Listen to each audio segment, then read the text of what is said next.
Hola a todos. Right now we're going to learn about the present subjunctive. Now, we have now learned about the present subjunctive before. We've learned the present indicative. It works very similar, just has different requirements. So the indicative is pretty much everything you've been learning since day one. So hablo, hablas, habla, hablamos, habláis, hablan. Those are all examples of the present tense indicative. Now we're going to learn their equivalents, but with the subjunctive. Now, the subjunctive is pretty complicated, but we will go into the uses later on. Right now, we are just going to focus on how to form the conjugations. So, again, the subjunctive, some examples, just so you know, they're not just going to be just sometimes we can use either or. There are certain requirements that have to be present, and then we would use the subjunctive. And it's to the point where you have to use the subjunctive. You don't have an option. It's not like it's an either or thing. It's just you have to use it. So you have to learn it. It's not, there's no real good way to get around it. You have to get it. So we're going to learn the conjugations today. I'll give you a couple examples of when you would use it just for now. But again, we're not going to worry about the uses just yet. We'll worry about just how to form some basic verbs today or for the moment. Example, if I want you to speak Spanish every day, in that sentence, that you speak Spanish every day, that you speak is going to be conjugated. You would think if I were to ask you, how would you conjugate you speak? You would say hablas. But here it's actually different just because of the trigger beforehand. And this in Spanish would actually be, yo quiero que tú hables en español cada día. Or I would probably say more like, quiero que hables en español cada día. Now, the hables was because we had a subjunctive trigger in that first clause. Again, we'll talk about the uses later on, but for now, I just wanted to show you an example.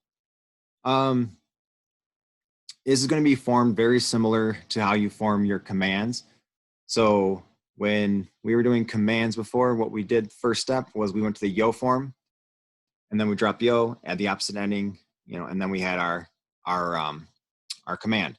Here it's very similar to that, except we actually do it throughout the entire conjugation. We only did it for certain ones with commands, or it's only a -2 and all that stuff. So this one's gonna be a little bit different because the process is gonna be very similar and pretty much identical, but we actually have additional endings, and there's gonna be some other stuff that we didn't have to worry about before that we will have to worry about now. With this first set that I'm gonna teach you, just AR, ER, and IR, the ones that don't really have any exceptions to them, these are very basic. These will follow the rules perfectly. Now you'll notice we have an AR verb here. Normally you would think you could just drop AR and add your new endings, which would be A, AS, A, emos, AS, and N. You could think of it like that. There's just going to be so many exceptions to this that it's not really a good rule to learn for now. So I would still stick with right now what you do to form this is go to the yo form of hablar. Like I said, you still see it's basically HABL is our stem, and you added E, which is the opposite ending, and you could just think of get rid of AR, and then you form this conjugation right there.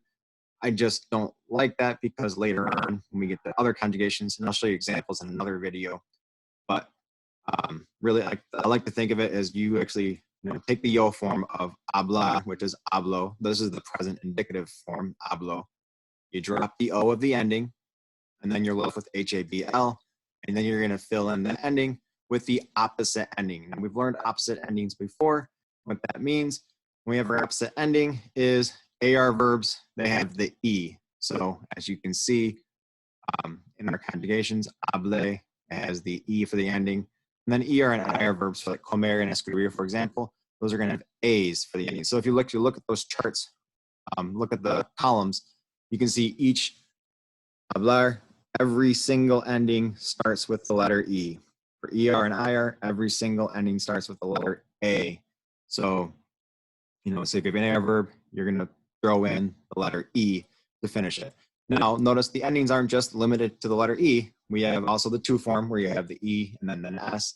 And then, if you'll notice the next one, we have a usted, an el, an ella conjugation. It also has just the letter E, like the yo form. Now, Because of this, and we learned this back when we did the imperfect too, you are going to start to hear the subject pronoun more often. You know, if I say I speak, I'm almost always just going to say hablo, hablo, hablo, right? I'm not going to say yo hablo. But when it is in the subjunctive, you'll hear it a little bit more often. You know, if I'll give you an example, you know, she hopes I eat vegetables or more vegetables. If she hopes that, you know, ella espera que yo coma. I'm going to say yo coma because I need to use, coma could be anything third person or first person singular.